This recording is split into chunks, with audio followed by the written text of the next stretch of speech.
Hey, how you doing? This is John, and welcome to John's Long Box. We're a little late today, but I was having fun with Oscar Crano. We were doing a how to draw video, and I I was enjoying it. I kind of got lost in the time. Something I'd like to do regularly. So let me know if you're interested in that. If you have any questions for Oscar, and we'll set up a schedule.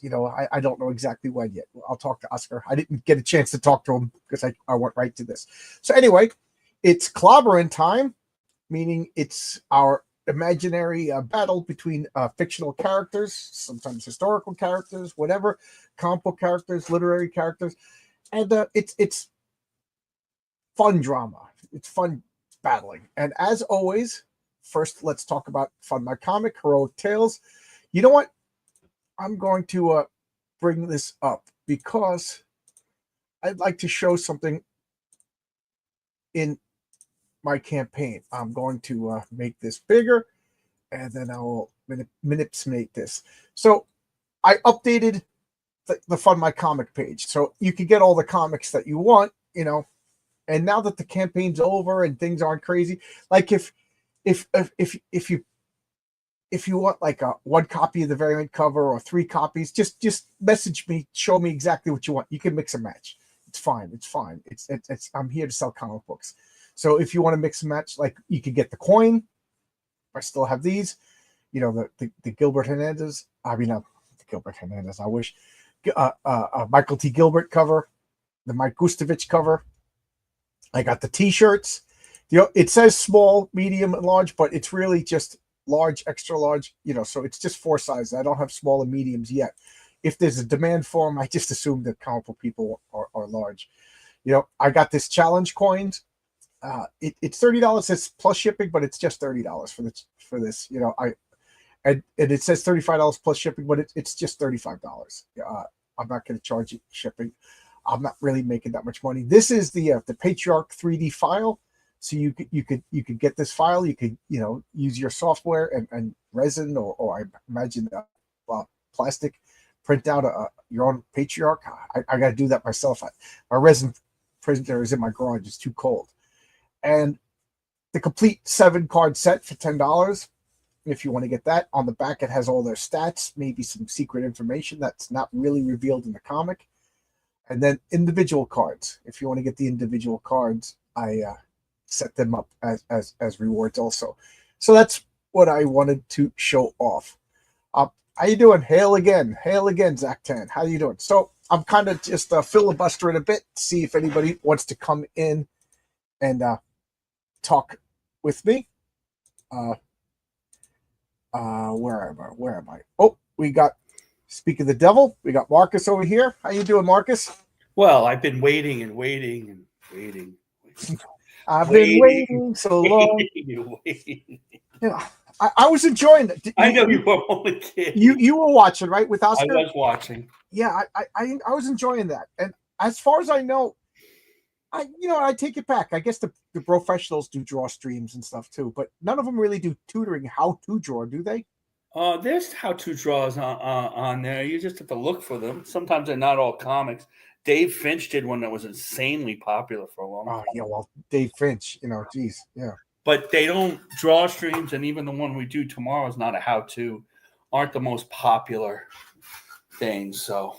Yeah, well, not that we shouldn't do them. That's just that. Well, tomorrow what you're talking about is over on Don Draw Stuff. At 7:00 Eastern Standard Time, you do the studio. Yeah, we're doing Superman tomorrow. Oh, good. So here's the funniest thing. You know who's on there? Omar Glitch and Don, of course, and Duck Bacon and James D. Lee. None of them draw Superman. Who's the only one who draws Superman? Yeah, I've drawn him. I've been paid to draw Superman. I've been commissioned to draw Superman at least twice. Yeah, but you left out the star is Mama Donna with the. No, that's true. But I was thinking of the guys who draw. But she would know Superman. Don's mother is Superman. We don't draw Superman. I'm like, he decided. All I do is draw Superman. I've drawn Siegel and Schuster Superman. I have a sketch of that. The 40s Superman. I post them all the time. John Byrne could draw Superman. Absolutely. Mama Donna should have a comedy show. She's got the perfect timing, and she is a sniper. She is a sniper. Well, I think the difference between that show and a lot of other shows is that we sit there and draw and bust on each other really bad, Yeah, it's fun. and talk over each other and are completely unprofessional. And I think that's part of the fun. It's fun. Yeah. I've been in, I think the last 2 weeks I showed up, I can't draw. I just sit there. He encourages that. And I was asking Andy Smith to go, but Saturdays are tough for most people. That's going to put a cap on how popular it's going to get, but it's doing pretty good. It's funny because I was looking. Not too many people seem to stream on Saturday nights. Yeah, so people do stuff like, oh, we're watching movies. We're with the family. You know, I was asking Andy if he wanted to drop by, and it was on Saturdays. Not my great. Yeah, you know, he leaves the links for everybody, but Saturday, it's not an insult. It's just it is. You know, it is. Yeah. All right, so. Oscar says that was fun. Cool. Yeah, I enjoyed it. Oscar should come by and draw Superman. Apparently, my wife, it's not done yet. Okay. Oscar, I really like he's got this fun style. We should draw the Thing. I'm good at the Thing too. I work on the Thing a lot. I used to draw the Thing, but I draw his face all the time. My problem is I don't have the patience, so I have a lot of like half drawn of the lines and boxes, or the boxes would get steadily bigger just to, to fill space. The thing, I've studied if different artists do it, and there's four people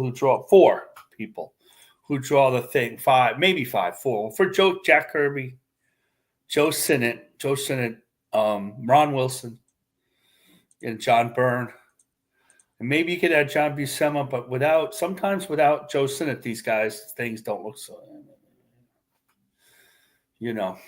I don't think the Thing today looks like he should. He looks like a little teeny head giant guy. If you really look at the Thing from the Fantastic Four, Reed Richards was taller than him. The Thing was wide and strong. Yeah, but he wasn't this 8. No, he wasn't that tall. That was kind of like the thing, like. And then he would just effortlessly do these strong things. Like I loved when Kirby had him tear apart metal and stuff. But everybody wasn't that big. The Hulk wasn't even that big back then either. So, yeah,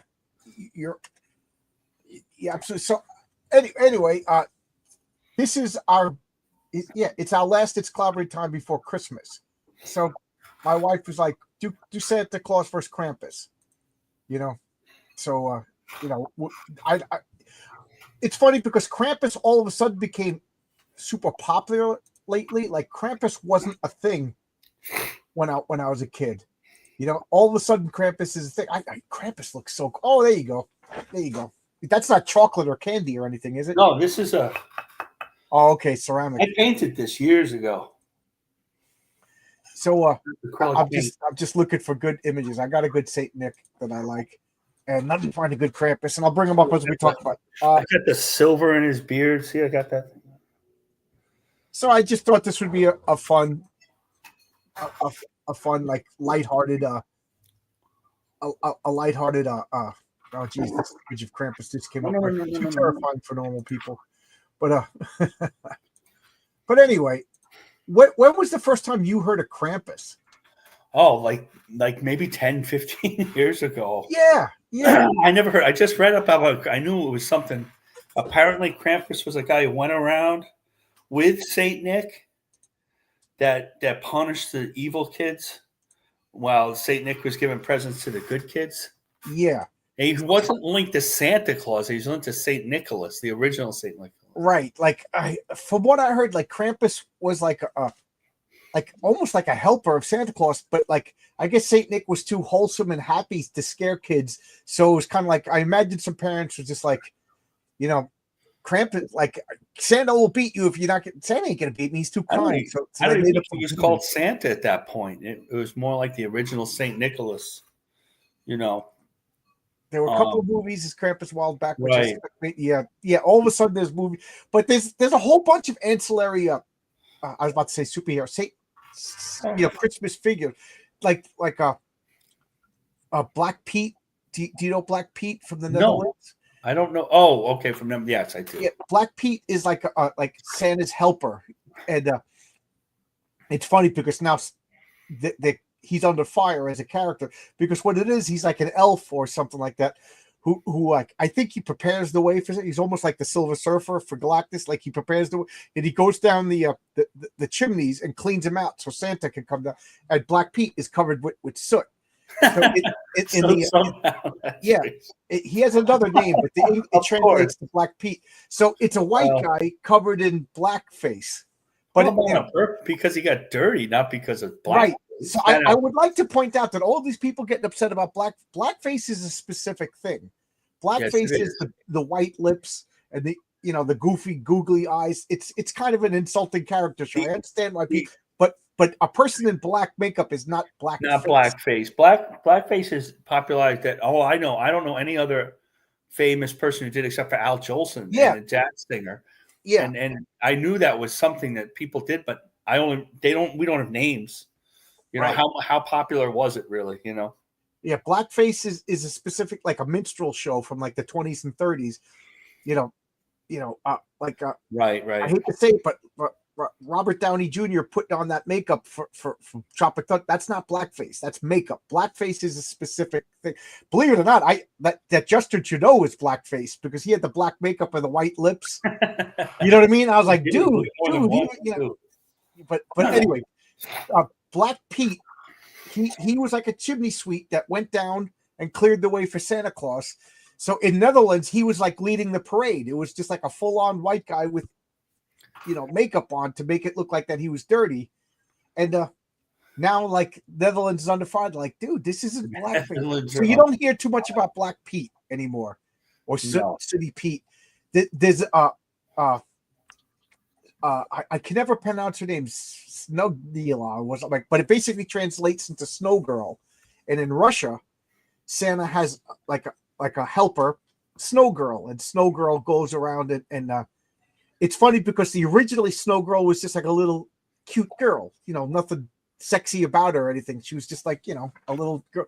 And then later on, she became like good girl art. She was like sexy, showed her legs and stuff like that. Well, and I remember talking to friends from Russia, and they were just like, I think they said like in the 80s, all of a sudden, I wish I could pronounce her name, but she became sexy, and they were just like, yeah, well, give the dads something, Could it go any other way? Yeah, I'm actually Snow Girl Christmas. I can't even spell anymore. Sounds like you had a tough day today. I saw that. Oh man, today was. I know it's been bad up there. Today was a rough day at work. I try not to complain, but that's all right. It was so cold. Oh, I hated working in the cold rain. That's my hatest thing. I'd rather work in the snow than cold rain. Yeah, and it was like in the snow. And since I was up in a building, and there was no walls. It was just wind. Oh, so there's nothing to block the wind.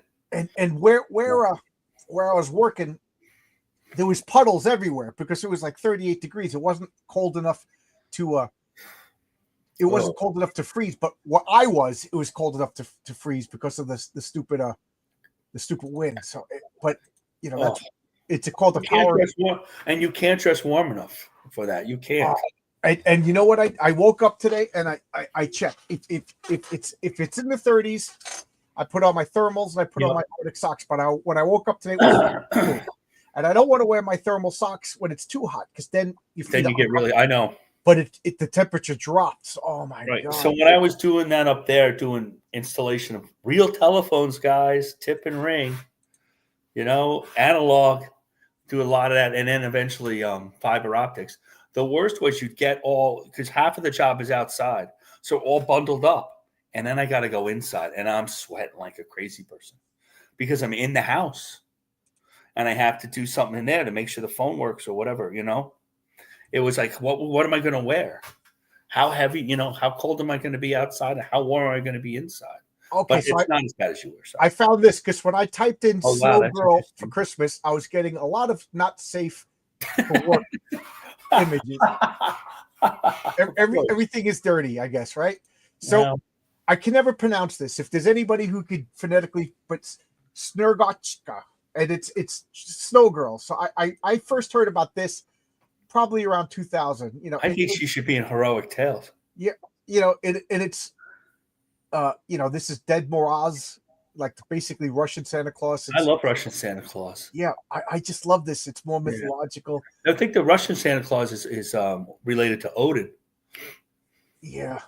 And then here we go. And then later on, Snow Girl became like a little sexy, but then again, like, isn't it like cool now to make like I hate those pictures of like hipster Santa Claus. He's all hip and good looking and stuff. But so this is another like the guy on the Target commercial. Ugh. My favorite. Now I got to find it. I'm realizing how unprepared I am. But that's all right. We have plenty of time. I'm not anyway. Yeah. Okay, I want to save this picture. But well, I didn't know about this character until. So I'm 56 now. So 6 years ago, my wife took me to Iceland. So she splurged and we did it. Wow, that's cool. I'd like to go to Iceland. I really enjoyed it. It was my best birthday present. I mean, I've been to Spain, but I've never been to Iceland. So we went to Iceland in December. Because I wanted to see the Northern Lights. Unfortunately, we didn't see the Northern Lights, but I did see Iceland, and I would like to go to Iceland in the summertime next. Because it's like two countries. But anyway, while I was in Iceland, I learned about the Yule cat. So I'm going to add this. So the Yule cat. Oh, I heard about the Yule cat. Yeah, is a gigantic black cat that runs around Iceland, and if it eats all the little children that don't have new clothes. Oh. Because in Christmas, if you're good, you get new clothes. Now, keep in mind, Iceland was, it was a harsh environment for most of human history. Only in the the last century or so is it modern. So before that, getting new clothes was a big deal. And you got them once a year or whatever. So the Yule cat would run around. That kid, these dirty old clothes, and it would eat. So you wanted to be good so you could get new clothes so that Yule cat wouldn't get you. But the Yule cat had an entourage of the Yule lads. And I forget exactly how many Yule lads there were, but they were like elves or dwarves or some sort of fairy. And they were mischievous. They weren't evil, but they were mischievous. Like if you couldn't find your pencil, the Yule lads were messing with you. And the city of Reykjavik, they have Yule lads hidden throughout the city. And you got to take your cell phone and take a picture of them all. And if you could, take a picture of all the Yule lads, you get a prize. And it's just neat because of course they put it through the tourist areas. Of course they put it through the restaurant areas, but it gets everybody. Remember, I lived in Flushing, Queens. Flushing, Queens had 300,000 people in it. Iceland, the entire country, has 300,000 people on it, and 200,000 of them live in Reykjavik. So one city has most of the population, and then the rest of the island nation is farmlands. And I picture somewhere there's some lunatic out there, only doesn't want to deal with anybody, and I respect the hell out of that guy. So and then they get all of the people to go throughout Reykjavik looking for the Yule. It's just a fun activity. So I like that. So my favorite ancillary besides Santa Claus is the Yule cat. So does anybody else have any other Christmas characters that I'm not mentioning? And then I'm going to stop this, and now we'll bring up. I already talked about Krampus. I'm sorry. I just realized I was ignoring the chat. There's a witch in Italy. Oh, this is the first I'm hearing about it. I know there's bony legs or Baba Yaga in Russia, but that's not Christmas. But there's a Christmas witch in Italy. That's something I'd like to look up and find out. Heroinburg, how you doing? Witchcraft is old school in Italy, literally since the Roman days. Stregonera, that's the name of the Christmas witch? All right, I'm going to look up Stregonera. Please don't be any porn. Oh, you could do that. Well, no comment. Just search for the thing and you'll get porn. I know. It's terrible. Don't type in big rocky thing. Yeah. Exactly. Okay. Eat miser, that's right. Let me see if I could just. What about Yukon Jack? Yeah, the rank in the best. Stregononia. Logic's Finest says, does Russian Santa Claus give little kids vodka for Christmas? I would be surprised. The wider the nation, the more they like to drink. As I posted in Britain, Australia, and New Zealand, Santa's left sherry and beer instead of milk. I'm surprised. I Don't even never try. pronounce it. Ice do it Girl or Snow Girl was never a Russian superhero. Yeah. And again, I don't know if she's a recent invention. I should have read that Wikipedia article. Sounds like a marketing scheme. Yeah, but it's a pretty clever marketing scheme because it turns it into a game.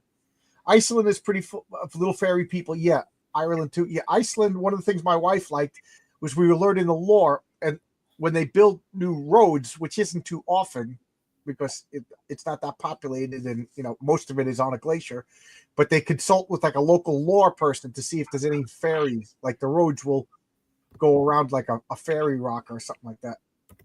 Father Christmas is similar to Santa, but old Britain. Yes, there was a great comic.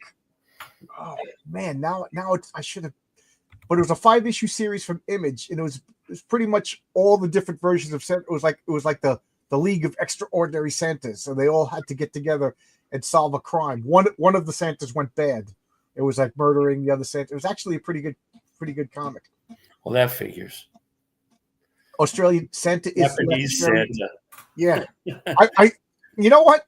I never thought of this until just now. I hope Michael Bancroft pops in. We can ask him. I think he's doing art share. Like, do you think Santa, like, he appreciates going to Australia? He's like, oh, it's finally warm. Well, the problem with Australia is that he's upside down. Everything falls out of his foot. But Santa's just like, oh, great. I love going to Australia. Well, what if Santa's a flat earther? Is Jack Frost is a Christmas character, right? Or is it just a winter character? He's a winter character. Yeah, I thought he fought Iron Man early on. Yeah. He's Mr. Sun. He's Mr. Green Christmas. He's Mr. 101. 101. Oh, Stregonoria means witchcraft, right? And I remember my grandmother would talk about the Malocchio. The Japanese Santa Claus is called Santa-san or Mr. Santa. Yeah. And he appears around Christmas to promote products and Christmas sales. No doubt. Yeah. You know who else comes out at Christmas? Aslan. Yeah. Aslan. I'm surprised there's not an Aslan Christmas thing yet. That would I'm surprised too. This Japanese Santa give little kids sake. They're going to destroy that Aslan. The ghost of Christmas past, present, and future. Yeah. I almost gave a spoiler about an upcoming comic that I'd like to work on. What about John Lovitz's Hanukkah story? Hanukkah Harry. He gives Jewish kids gifts and all. Yeah. Hawaii has legends of little fairy people. I'm sorry if I'm mispronouncing this. Yeah, it's summer in Australia right now. That's what I mean. Does Santa Claus does he wait and go to Australia last so he could warm up before he goes home?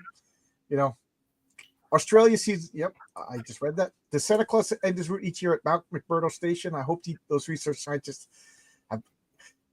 I don't know. I from what I heard, Harrenberg, when he goes to Antarctica, he fights the Anti-Claus. And if they touch each other, they annihilate into tinsel and confetti. Did you ever do the Santa Tracker? Yeah, as a kid. We did the Santa Tracker because I had kids, so we did it a lot.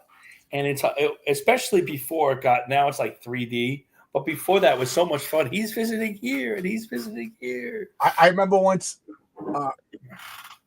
I would get so excited as a kid that I couldn't sleep. So my father's like, "You have to go to sleep, or Santa doesn't come." And there was a plane flying overhead, and it had the red light on it. And my father goes, "Look, you see there? Here comes Rudolph. Here comes Rudolph." So I put a pillow over my head. I was basically suffocated myself to sleep. Hey, the Santa Tracker years ago, they used to make the kids call on the phone. They had a phone number. Yeah, I remember that 976 number. Ho ho ho! 976. Again, here's the link if anybody wants to pop in. This is basically a Christmas thing. Don't take this too seriously. In Mexico, the celebration is more religious. The celebrity baby Jesus born. Santa's a George celebration of Coca-Cola. Yeah, I wanted to talk about the Coca-Cola connection. Oh yeah, don't forget to leave beer and cigarettes out near your vents. So John McClane, will visit you on Christmas. Is that a Christmas movie? Now that you've seen that movie, is it a Christmas movie? It happens at Christmas. Trading Places also happens at Christmas. Trading Places does happen at Christmas. I don't know. Trading Places a Christmas movie? Somebody said this to me and said, is there gift giving? So if there's not gift giving, it's a movie that happens during Christmas time, but it's not a Christmas. But that doesn't make it a Christmas movie. And do you like It's a Wonderful Life? It's funny that you said that. I haven't told you It's My Wonderful Life story. You may have, but I might not remember it. In third grade, I was in Catholic. Oh yes, I've heard this. Tell the story. If this chat doesn't know, this is how stubborn I am, guys. This is how stubborn I am. My wife still rolls her eyes. In third grade, we were walking towards the auditorium to watch It's a Wonderful Life for Christmas, and I just started talking. Believe it or not, I was talking. Can you believe that? So I'm who knows what I'm talking about? I'm just a freaking ADHD kid. So Sister Ruth, Mrs. Sosha says to me, "You can't go because you were talking. You were bad." We happened to be next to a second grade classroom, so she sent me, and I sat in the second grade classroom, and I missed It's a Wonderful Life. She goes, "You can't see it," and I looked her in the eyes, and I said, "I'm never going to watch this movie." I wish you'd watch this movie. and I sat down, and the second grade teacher heard me say that. She thought it was the funniest thing. And I just sat there drawing.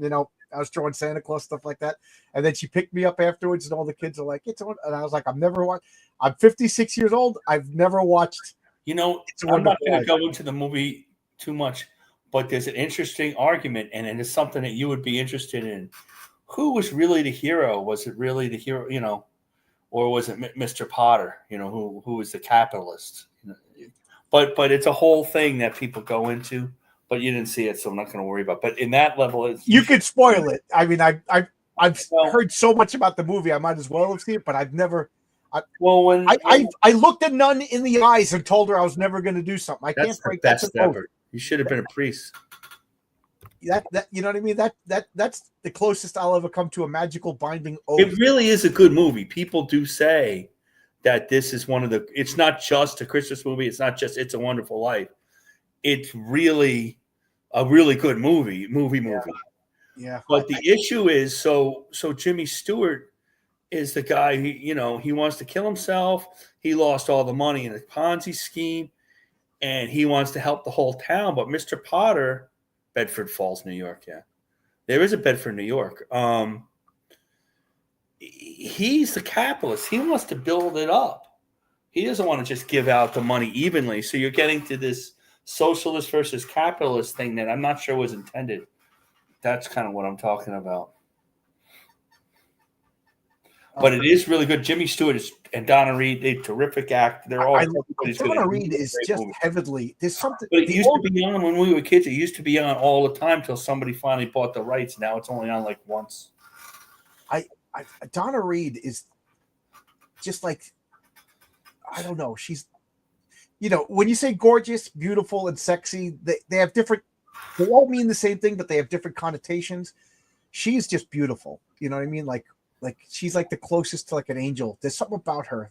In real life that she was like a pot smoking freak or something like that. But you know what I mean? This Donna Reed persona. I'm not so sure about that. There was some evil in Hollywood. I'm not sure Donna Reed was involved.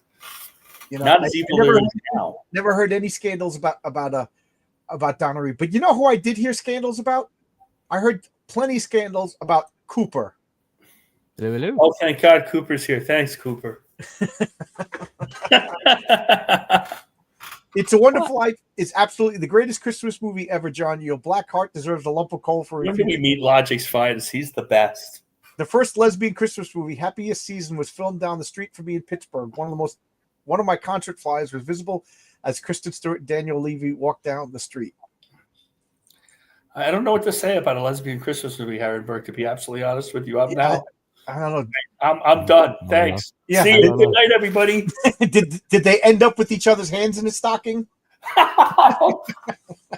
No, in the muff. See, I got the right mug today. I forgot to show you my mug. Did they give each other scissors for Christmas? Mm-hmm. If I only waited another second, I think I would have gotten a spit take. Nah. Oh my God, I don't have that much coffee left. Nah, so we're gonna bring Santa's Cooper, coming. My Santa head, disembodied Santa head is coming back. Anything you popped in, so let's give you the floor. And you know the assignment here, right? We're talking Krampus, but we're really talking about Christmas. Yeah.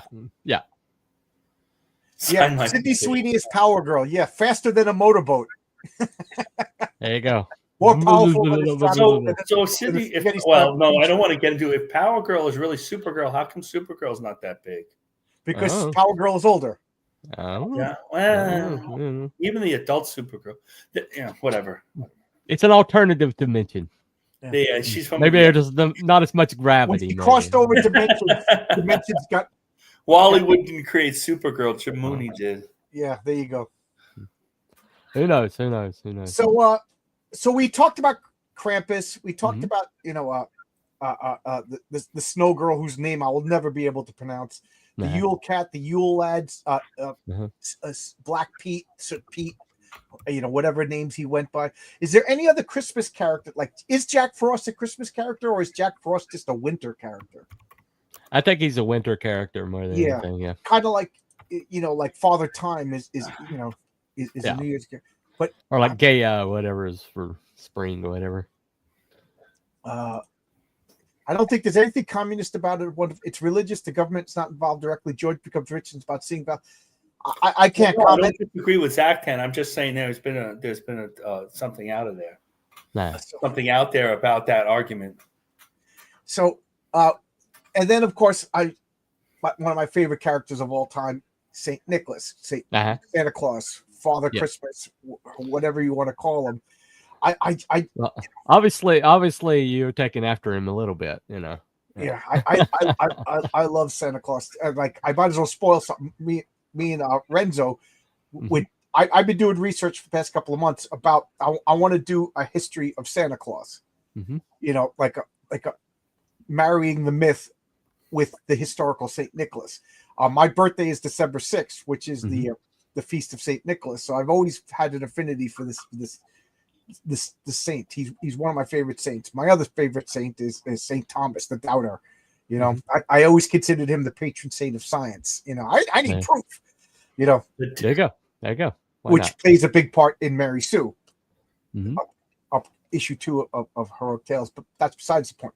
So I've always liked Saint Nicholas, Santa Claus, and again, I don't want to give too many spoilers, but I'd like to do a comic marrying basically a biography of Saint Nicholas, and then where does it become blurred into legend, myth, or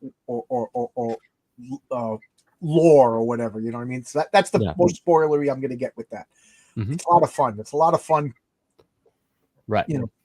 Or whatever. I could see some people are going to be like, because the Saint Nicholas story is pretty gory, and it's pretty scary in parts too. So I don't want to whitewash it, because I want it to be all ages, but I want it to be all ages in the fact that Greek mythology is all ages. There's murder, there's death, there's intrigue. Like, I don't know about you guys, but I read Greek mythology when I was in 3rd, 4th, 5th, 6th grade. You know what I mean? Yeah. I probably shouldn't have, though. But I was just about to say it didn't affect me none, and then I was going to make. Well, I was reading the Bible before I was 5, so that's true. And the Bible has some pretty serious stuff in the Bible. The Bible has some racy stuff. Point. The Bible has some scary stuff. It does have some scary stuff. Oh yeah. I had a children's Bible that didn't pull any punches too. I mean, there's some like serious images in there. Yeah, Valley of Dry Bones was literally a Valley of Dry. I remember I had a children's Bible, and I'm reading the children's Bible, and then at the dinner table, I asked my parents in front of guests, "What is a prostitute?" It was in the Bible, though. It was in the Bible. My mother's like, you know what I mean?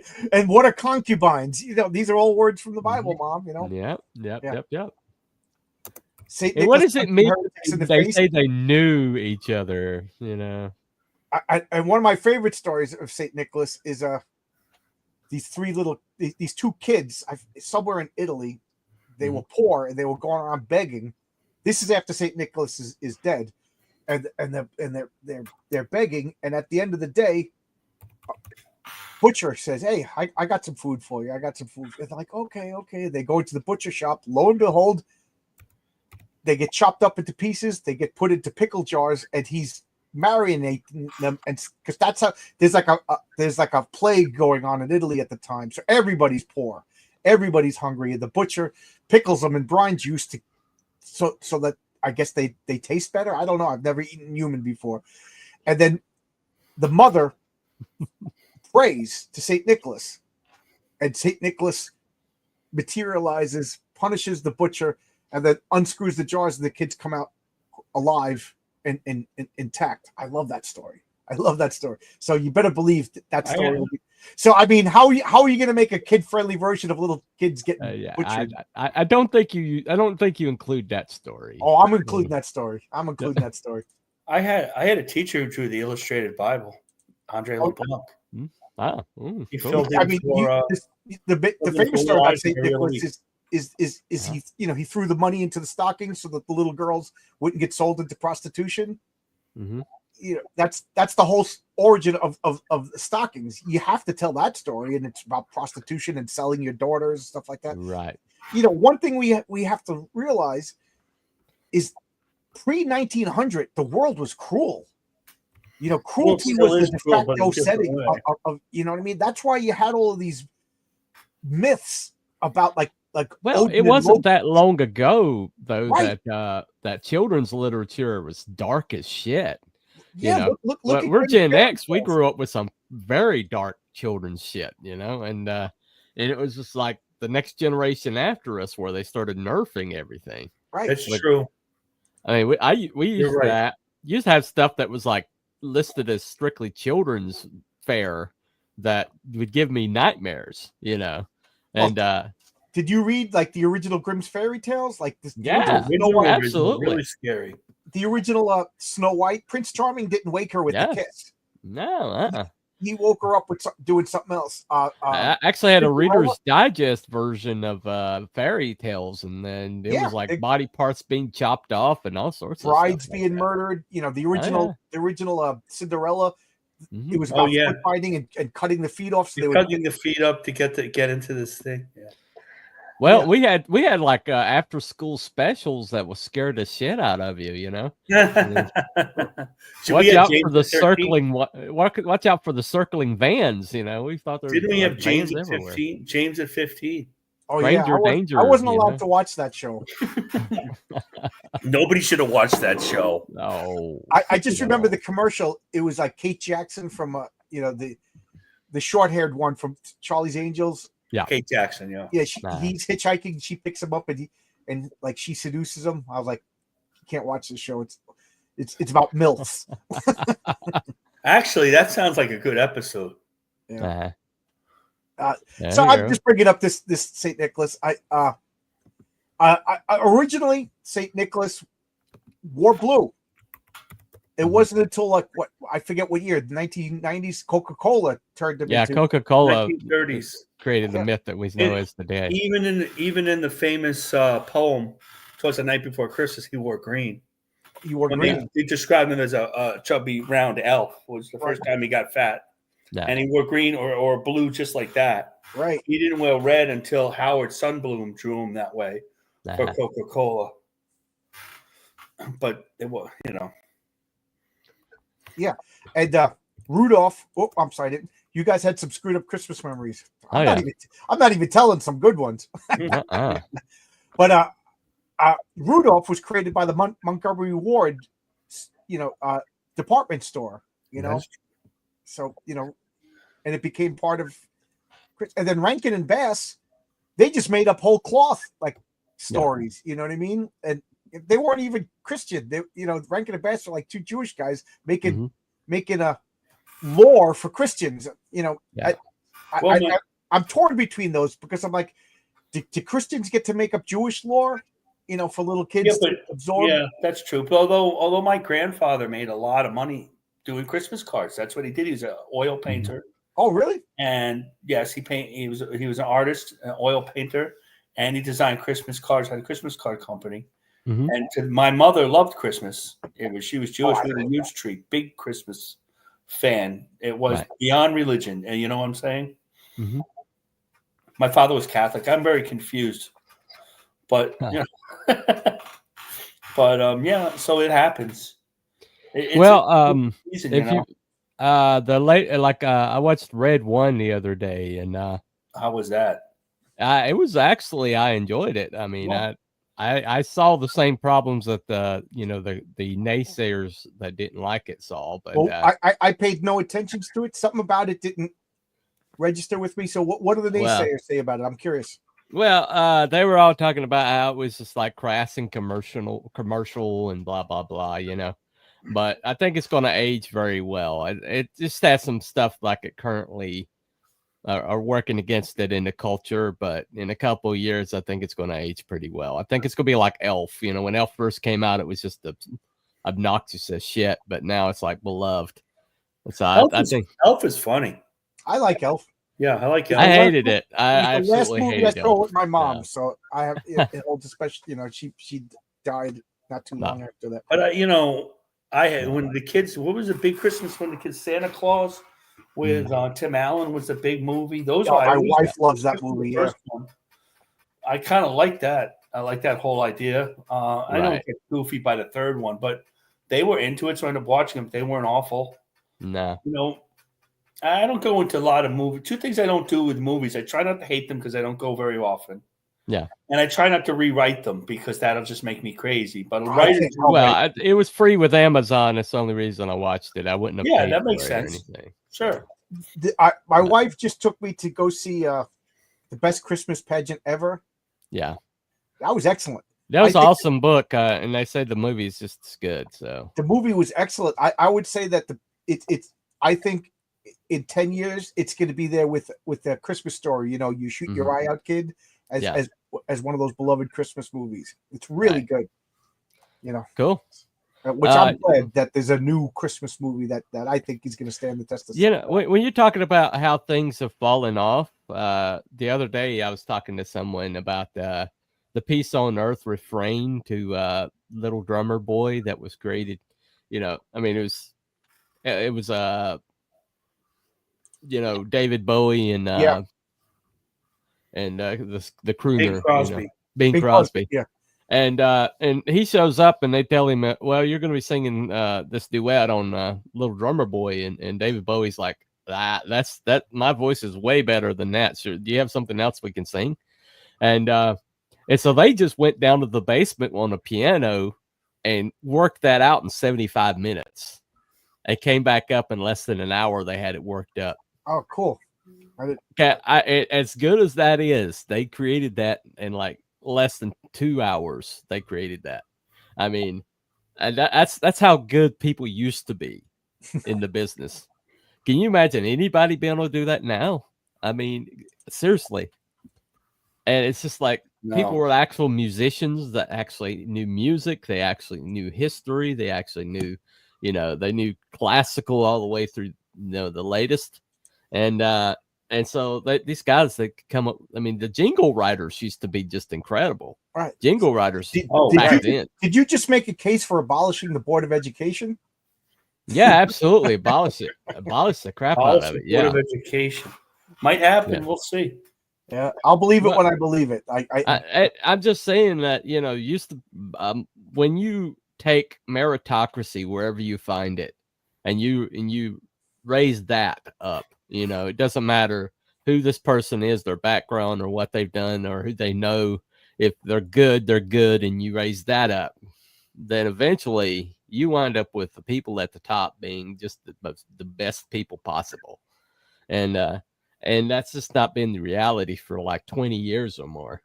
And then what we've got now, this crap what we're getting now, it's just like, what else do you expect, And so does anybody know, Coop, do you know like the actual story of Krampus? Like okay, you want to tell us? Well, Krampus is actually dates back to like a German folklore. I think it goes back quite a ways, and it kind of raised up around the same time as Saint Nicholas, and it was like Krampus and the Saint Nicholas myths kind of like rose up together, kind of like two sides of the same coin. You got one that gives little boys and girls presents and does good things for them, and then you got the other that takes little bad boys and girls and punishes them and takes them to hell. And so you got those like it's kind of like a way to keep kids on the straight and narrow, but they kind of rose up together. And so they're kind of like two sides of the same coin, as it were. I remember like the oldest images and descriptions of Krampus.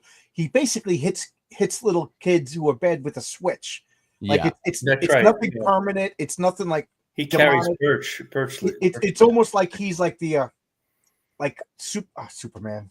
Well, he also has has chains, and he has a basket to carry him to hell. So yeah. And he has a goat foot and a human foot. Oh, does he? Yeah, he's a little like the Jersey Devil. Right. Yeah. The Grinch. We got to say that the Grinch is part of Christmas now. Like Grinch Who Stole Christmas. You know, is the Grinch a species of Krampus? No, it's a Sisyphean myth. You know, I believe you. You're the cryptid guy, so I believe you. Yeah. We had a Krampus day in Pittsburgh at the downtown Christmas market. I believe there were several full-on Krampuses there. Graduate. Yeah. How scary. Harrowburg. That must have scared the crap out of kids. The children didn't sleep till 5th of December every year they have a Krampus knock, which is they do like a parade of Krampuses, and they scare the shit out of the kids. Where is this? It's Bavaria, you know. I think they do it in Sweden and Germany. Yeah, I read about that. Yeah, but you can see videos of them online, but they have a Krampus. Yeah, I saw a bunch of. I love the design of Krampus. It's really. They'll walk up and like hug little kids, and they'll be like crying, and their parents will be laughing, you know. And it's just in America we'd be like, oh my god, I can't believe they're it can't be as bad as the gay parade in San Francisco. So there's that. Exactly. It's a lot less, you know. Yeah. You'll also get hit with chains and straps at that parade too. But yes, you do. The Grinch is an aberrant or mutant form of a Who. There we go. I love when we get scientific terms. The Horton Hears a Who. Yeah.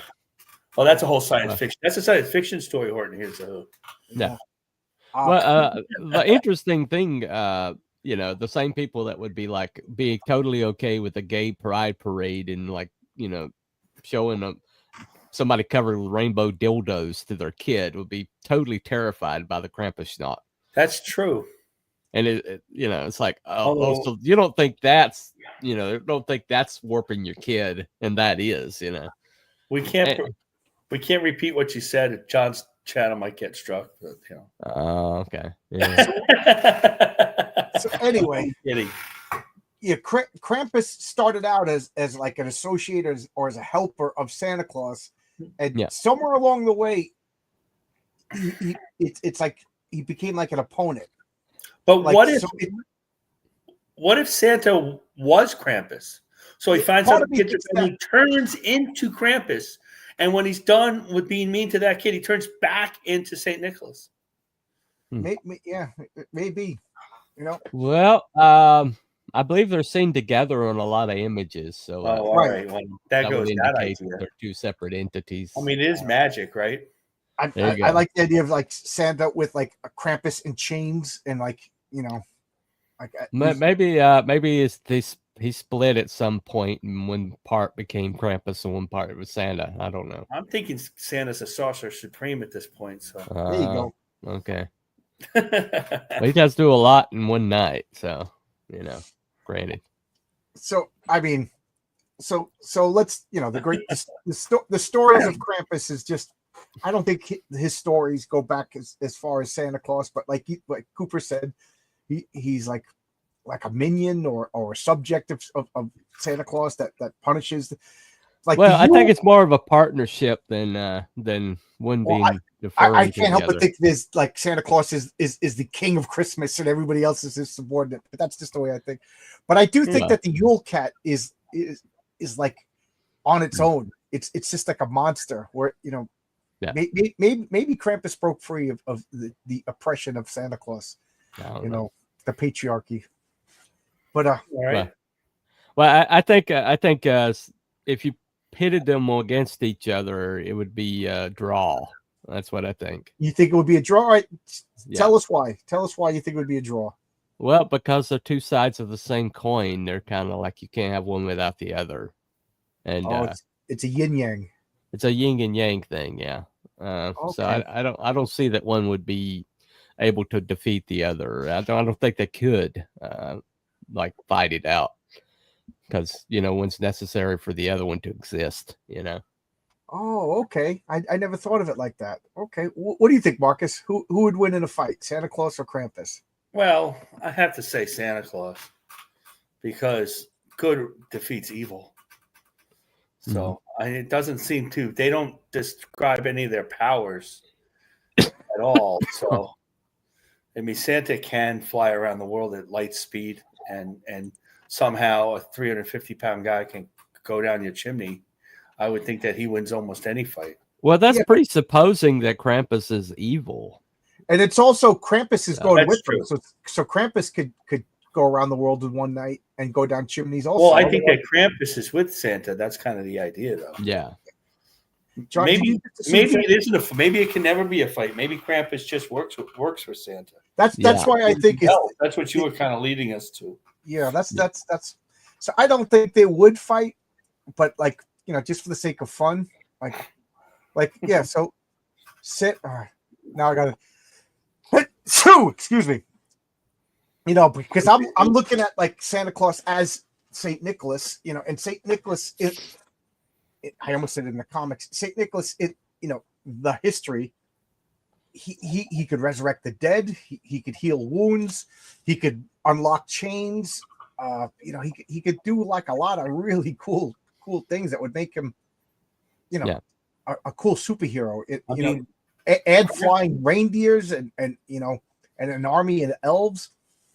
Well, somebody sent me a comic where he actually left coal for Apocalypse. He said it like Apocalypse and left him coal, and Apocalypse is like, damn it, how does he keep doing this every year? From the X-Men Apocalypse. It's funny because Apocalypse is DC. Not Apocalypse. Dark Side. Dark Side. Oh. He left Darkseid coal, so he actually went to. Yeah, but our Santa Claus since the 30s or 40s or 50s left coal for the kids who didn't deserve the gifts. Yeah, there you go. Previously, it was Krampus, because it was seen that a Saint Nicholas, wouldn't mete out the punishments. So, well, it's just a recent thing that people think that somebody being punished for bad actions is a bad thing. That's relatively recent. Over the years, it's like if you do bad stuff happens to you. Is kind of like, was kind of like the way things were accepted to be. That's the fact. Punishment was actual punishment. Somebody did a crime, they did the time, and nobody sweated it one bit that, that person might be innocent or what, if they were convicted, they were convicted, and so that's pretty much the way things have always been across the world. And yet it's just like a recent thing that humanity it's taken up that says that to punish evil, to punish bad, to punish people that do bad stuff is somehow makes you a bad person or bad guy or evil in some way, shape, or form. It's just a way of vilifying the person that punishes, right. and that's a way to make cops evil, or the judge is evil or something like that, and it's just a way to it's the first step to nihilism. But this is a good question. Has Santa ever scored 4 touchdowns in a high school football game at Polk High? No, he's not. Like Al Bundy. Yeah. No. All right. So I don't think they would fight, because I still like the idea I never thought of them as being like, like a binary, they complement. That's an interesting twist. I got to think about that. But I always thought of like Santa was the pinnacle of Christmas, and everything fell under his jurisdiction. So I in that case, it's like saying like who would win? Zeus or Ares. You know what I mean? Like Ares Yeah. is Zeus' subordinate. So I think like Santa would have to win, but like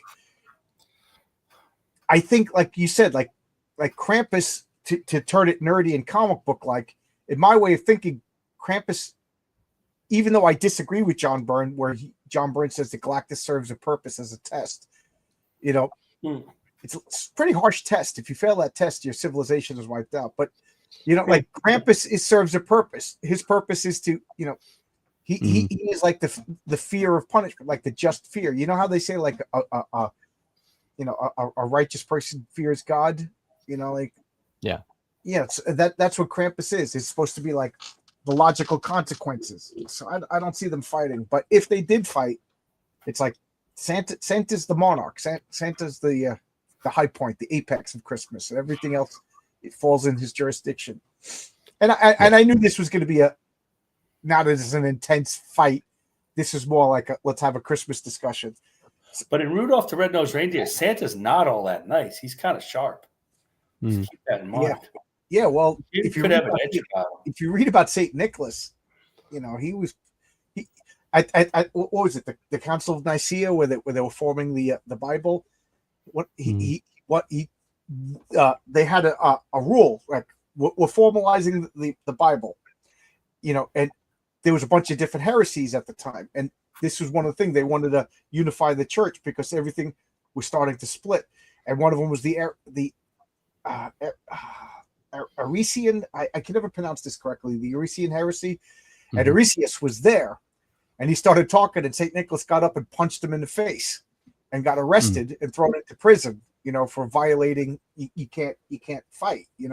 And spent like 5 years in solitary confinement. So this is a guy who wasn't afraid to throw a few punches. There's a lot of great. Supposedly he killed a dragon. Saint Nicholas. There's a lot of cool stories. I'm trying to weigh how to put all of these into a comic book. But you got to have a dragon. If there's a story of Saint Nicholas fighting a dragon, you got to put at least somebody's talking about it. He fought a dragon, just so Renzo could draw a beautiful dragon in the background. Yeah. So that so Santa's a warrior. He's a fighter. He's a rebel, Dottie. There you go. And he brings people Xboxes. Yeah. So, anybody have any like Christmas stories or Christmas traditions? Like, do you guys leave when you were kids, or maybe you have kids now? Did you leave like the cookie out? We left cookies. We left cookies, and milk out. Yeah. Yes, it was the Arian heresy where Arius believed Jesus was a created creature and not God incarnate. Yes. Yeah. I think it's like, how long do you believe in Santa? And I think that even for me, I think it just naturally said, oh, there was no, at some point, at some age, you realize there was no Santa. And I don't remember it being a big controversy for my kids either. This is one of my pet peeves. It has nothing to do with Christmas, but it has to do with Star Wars. Han Solo was talking nonsense. He was just BSing Obi-Wan Kenobi. And the beautiful thing is Obi-Wan knew that he was BSing him. And Obi-Wan said, I'm going to stick with Han Solo because this guy's desperate.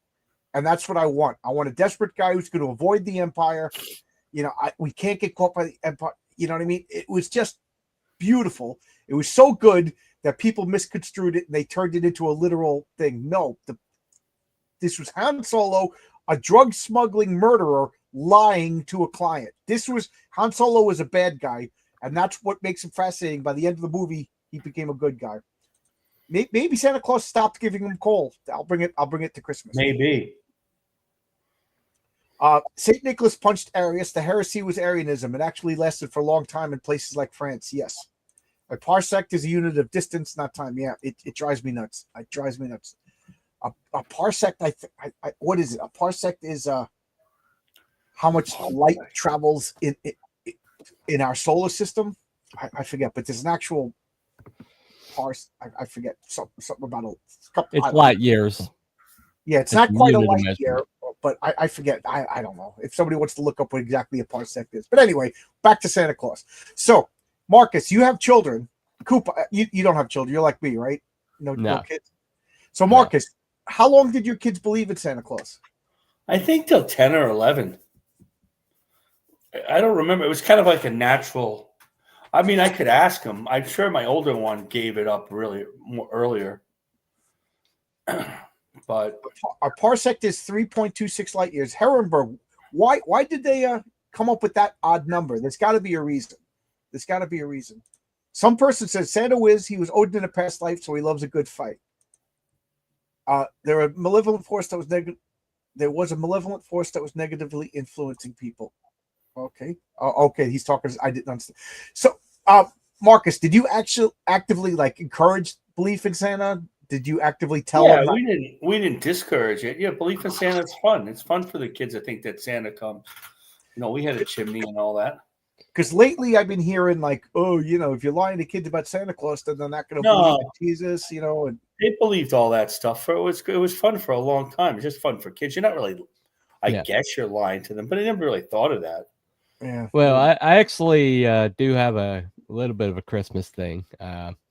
My little dog Rosie, who we lost about a year ago, coming up.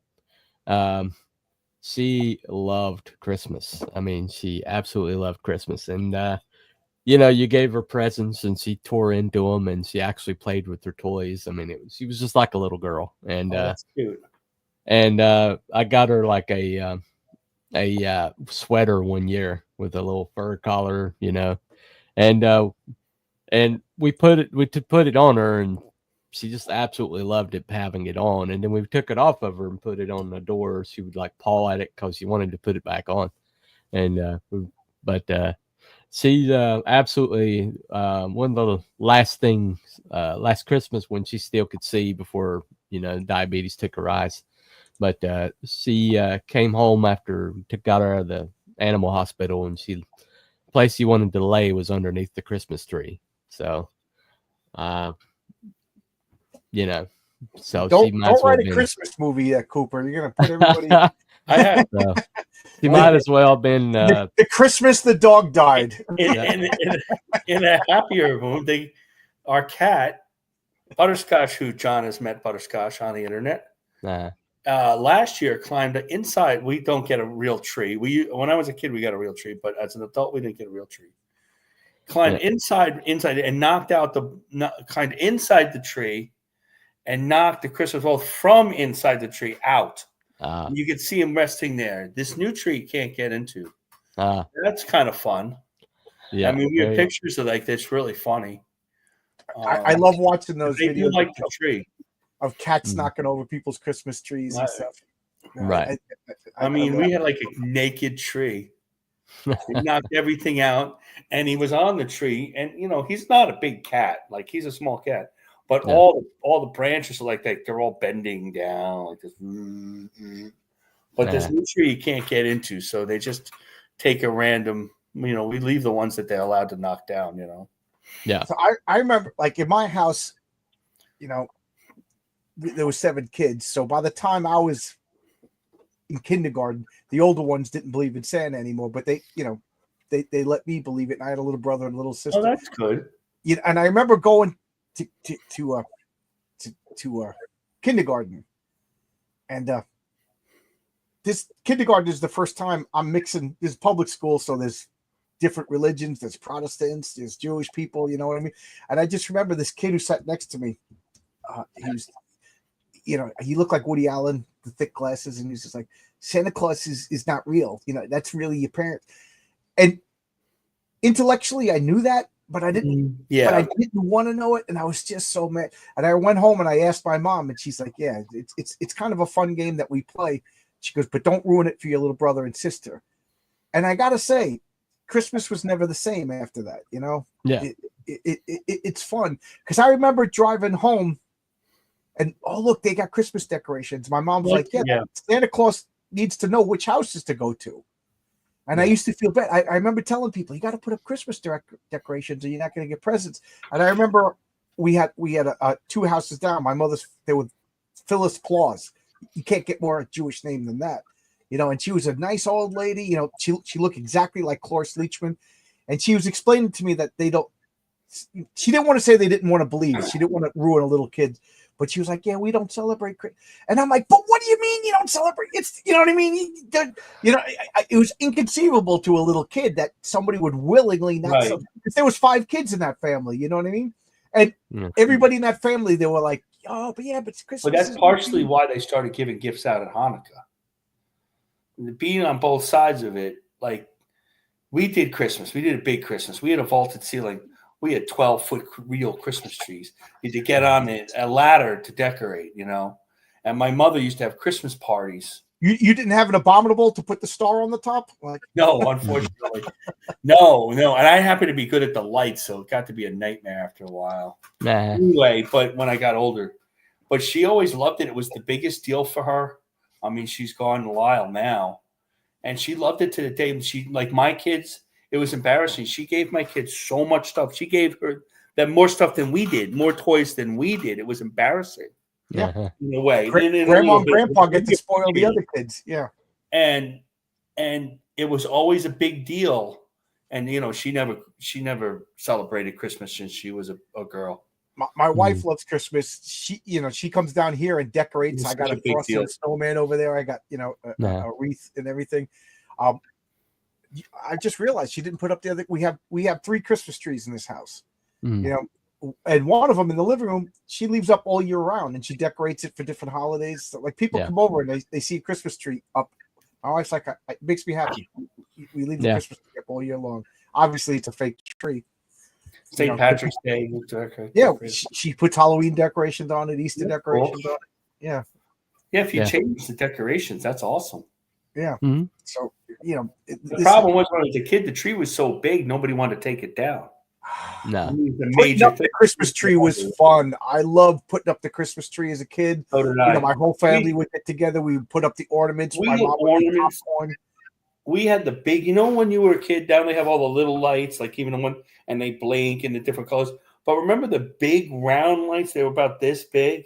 Yeah. And if one of them was bad, the whole chain wouldn't work. Yeah. Well, that's still the way it goes. I mean, but we had these big lights. They were like this big, each one. And then we had ornaments that were like from my dad, brought it from my grandmother, like big round ornaments that they put up top special. I mean, it was a big deal. We would make hot chocolate. We had a fireplace. We'd light a fire. It was fun. Play Christmas music. I love putting up comic books like a stocking stuffer. I never got comic books for Christmas. Or they would get well, like I've told the story. My parents were very positive about comic books. Yeah. Well, it sounds like your family's artistic. Your grandfather did my cards. Mother was an artist. She had to be a stained glass artist. She tried. They the daughters, the 3 sisters, all drew. They weren't that encouraged for the arts because my grandfather was king. He was encouraged, like the old school way of doing things.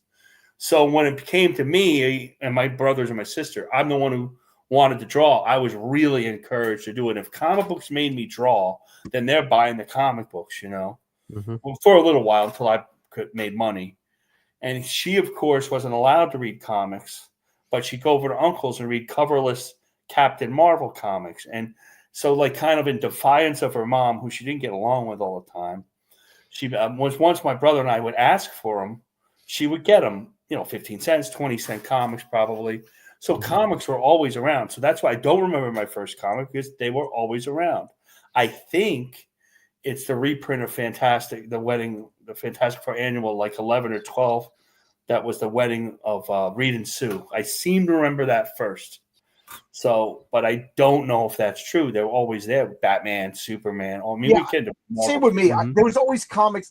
Always comics. I always talk about the first comic I bought, but the first comic I can remember reading, because I couldn't read really that well, was a Flash comic that I think my parents just bought for me. They were going shopping. And they're like, here. And I just sat in the car reading and trying to read this freaking comic. But I remember the first 3 comics I ever bought, but nobody ever, like, when it came to comics, I always had so many comics. Nobody really bought them for me because they're like, he probably has these already. So it was always like, get me that. You know what I mean? I would hand pick the comics. My grandmother bought me Star Wars #1 in the sealed package from the spinner rack. Oh, Shortly cool. after we went to see the movie together. I do remember getting Star Wars #1. I know specifically where I got it. Yeah. At the Jersey Shore in one of those package stores that had a spinner rack. We got Star Wars #1. I had that comic forever. I told you I got rid of it, right? I remember that. You told me. Yeah, I got rid of it because it wasn't right. You know, Darth Vader was green on the cover. The lasers were the wrong color. Well, You know, I used to go back and forth between the stationery store and the corner store and get comics, usually stationery store. And then, eventually when we got a little older, Heroes World opened up in White Plains. And I could send my dad with a list because my dad read all the comics. So he didn't mind getting them. He read science fiction books and fantasy books and Dune and all that stuff. So all that stuff is like, weirdly enough encouraged. Although they're older, like my dad's 86 now, they were open-minded enough for that. Yeah. Yeah, that's important. Dad and they played rock and roll, WNEW-FM, in my house my whole life, where rock lives. WNEW. Yeah. Well, my first comics were actually the motion comics on television. Oh, the Fantastic Four, the Jack Kirby ones, yeah. Yeah, Incredible Hulk, Fantastic Four, Iron Man. Banner, delted by gamma rays. I love those cartoons. Yeah, I was always Captain watching. America. I always wanted to see the Galactus one, and I've never seen the Galactus one. Well, my mother worked at a rest home, and we would, we get dropped off there, and so they had like an actual cable or what early form of cable. This is early 70s, and those would come on, and we'd watch those, and I remember that, and what's the one with the man that becomes a giant robot and fights kaiju, Ultraman, yeah. Okay. And so it had several things like that I wouldn't see normally. I remember Thor, the song, the music, and everything like that from Thor. But those are the first times I knew something like the comics existed. They were kind of really interesting. You watch them now, and you're like, "Oh, I know that panel. Oh, I know that panel. Yeah, right. Oh my God, poor Gene Colan." Yeah. But I think you could probably watch them all on YouTube now. I haven't looked them up, but I'm sure they're on there. But yeah, that was my first time I was. I remember rushing home to watch those when they were on. They weren't on for too long. And the Spider-Man, the cartoon show by Bashki. I remember that. That always the live action with Nicholas Hammond was pretty good too. I remember that. Yeah. The Ralph Bakshi Spider-Man. I remember it would drive me nuts because it was sloppy. First off, they didn't finish the webbing on the costume, and then Spider-Man would stick to a wall, but one hand would clearly not be touching a wall. They must have just used cutouts and then they redid it. They redid the same ones, and I think it was so hard to animate just all those webbing at that point. Yeah, all the webbing. Yeah. Well, everything was done by hand back then. They didn't have computers to finish the. The first season is the one where all the original figures and all came to be. So that's obviously the best season, and right. Yeah, and of course, it had the song. I mean, the greatest song, one of the greatest songs. Spider-Man, the great jazz Spider-Man.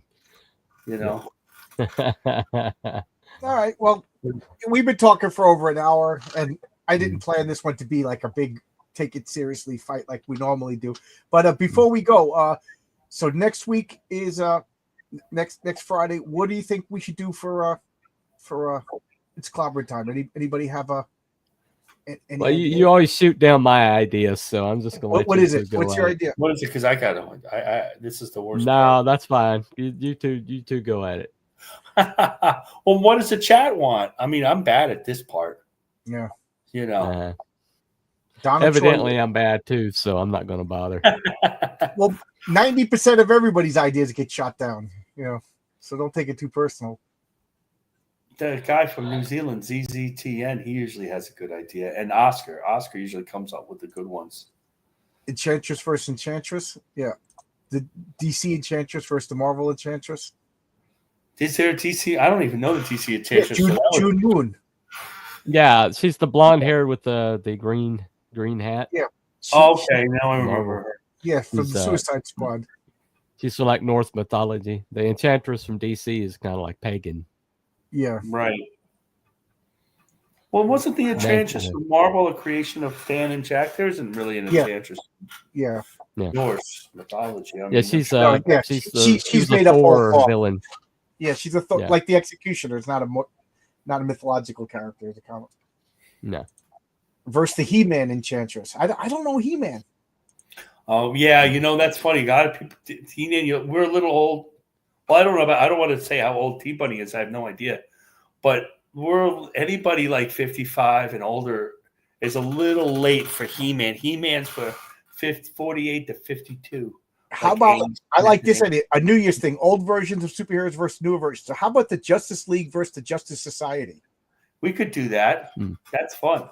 Get Mr. Terrific going, especially since he's in the trailer. Yeah, we could do a whole show about talking about the trailer. Everybody else has. Justice Society is way more people than the Justice League, though. So I say we'll do the Justice Society versus the Justice League. But the Justice Society doesn't really have Batman or Superman in it. No. Neither does the Justice. I'm not speculating because but that's what okay. We'll do. The Hawkman. What was your idea? That's very complicated. Yeah. Black Canary versus Black Canary.